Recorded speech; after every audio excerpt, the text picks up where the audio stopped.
Bharatiya Janata party के प्रदेश अध्यक्ष doctor Rajiv Bindal ने हिमाचल प्रदेश की कांग्रेस सरकार पर तीखा हमला बोलते हुए आरोप लगाया कि झूठी गारंटियों और लगातार बढ़ते कर्ज ने प्रदेश को नो रिटर्न की स्थिति में पहुंचा दिया है। उन्होंने दावा किया कि मुख्यमंत्री सुखविंदर सिंह सुक्खू द्वारा बजट में भी जनता के साथ एक और धोखा करने वाले हैं। भाजपा प्रदेश कार्यालय चक्कर शमना में आयोजित महत्वपूर्ण बैठकों के दौरान मीडिया को संबोधित करते हुए डॉक्टर बिंदल ने कहा कि वर्ष 2022 के विधानसभा चुनावों में कांग्रेस ने झूठी गारंटियों के सहारे करीब 65 लाख मतदाताओं को गुमराह कर सत्ता हासिल की। डॉक्टर बिंदल ने कहा कि कांग्रेस ने 28 लाख महिलाओं को हर महीने 1500 देने का वादा किया था, जिसे पहली कैबिनेट में लागू करने की बात कही गई थी, लेकिन आज तक वह वादा पूरा नहीं हुआ। उन्होंने तंज कसते हुए कहा कि अब 1500 के बजाय 100 रुपए देने की बात की जा रही है, जो सरकार की नीयत को दर्शाता है।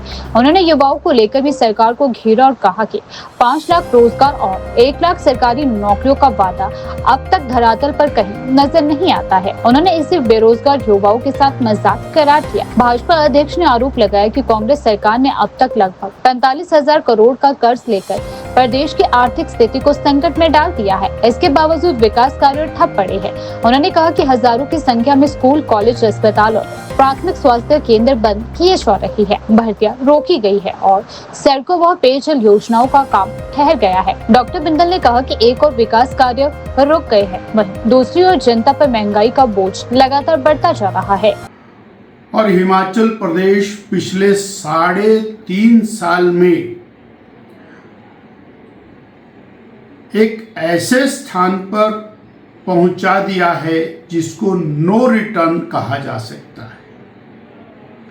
2022 में सत्ता प्राप्ति के लिए जिस तरह से हिमाचल प्रदेश के 65 लाख मतदाताओं के साथ विश्वासघात किया, उन्हें और एक झूठी गारंटियों का बहुत बड़ा आवरण पहना करके वोट प्राप्त किए और 3.5 साल में प्रदेश की जनता मतदाताओं के साथ विश्वासघात किया। माननीय मुख्यमंत्री जी को, उप मुख्यमंत्री जी को, कांग्रेस के बड़े बड़े दिग्गज नेताओं को 2022 में यह मालूम था कि प्रदेश की माली हालत इन गारंटियों को पूरा करने के लायक नहीं। उसके बावजूद 28 लाख बहनों को 1500 रुपया हर महीना देने की गारंटी दी। आज भी माननीय मुख्यमंत्री जी जगह जगह जाते हैं और जनसभाओं में कहते हैं कि अगले साल हम बहनों को 1500 रुपये देने पर विचार करेंगे। कहा तो पहली कैबिनेट में 28 लाख बहनों को 1500 रुपया मिलना था और आज तक हर बहन को 60,000 रुपया मिल जाना चाहिए था।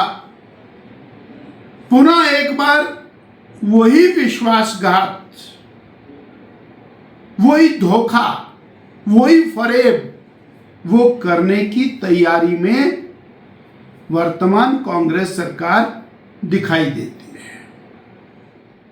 इसी तरह से बेरोजगार युवकों के साथ 5 लाख रोजगार और 1 लाख सरकारी नौकरी, पक्की नौकरी, 58 साल वाली नौकरी, पेंशन वाली नौकरी, आज 3.5 साल हो गए। वो 5 लाख और 1 लाख कहीं दिखाई नहीं। उन बेरोजगारों के साथ भद्दा मजाक किया गया। और ये जो बजट प्रस्तुत करने जा रहे हैं वो भी अपने आप में और प्रदेश की जनता के साथ धोखा है। आपने 45,000 करोड़ का कर्ज ले लिया, 2000 से ज्यादा संस्थान बंद कर दिए, स्कूल बंद, कॉलेज बंद, अस्पताल बंद, प्राइमरी हेल्थ सेंटर बंद, नौकरियां भर्ती बंद, सड़कों का काम बंद, पीने के पानी की योजनाएं बंद। यानी विकास कार्य पूरी तरह से बंद और 45,000 करोड़ का कर्ज आपने लिया। इतना ही नहीं, हिमाचल प्रदेश की जनता जो उम्मीद करती थी कि हमको बड़ी मात्रा में सत्ता परिवर्तन के साथ कांग्रेस की सरकार से राहत मिलेगी, उसने बिजली के बिलों के अंदर महंगाई का तड़का लगाया, पानी के बिलों में महंगाई बढ़ाई, HRTC का किराया बढ़ाया, स्टैंप ड्यूटी बढ़ाई, सीमेंट के दाम में बहुत बड़ा इजाफा किया, पेट्रोल और डीजल के दाम बढ़ाए, राशन डिपो में राशन के दाम बढ़ाए, सब्सिडी को खत्म किया। ये आम जनता के लिए महंगाई को परोसा गया, परंतु मित्रों के लिए हर प्रकार के साधन वो इस सरकार में उपलब्ध हैं। यानी प्रदेश की सरकार ने, कांग्रेस की सरकार ने, श्री सुखविंदर सिंह सुक्खू जी की सरकार ने और जनता के साथ शोषण और अन्याय के अलावा कुछ नहीं दिया।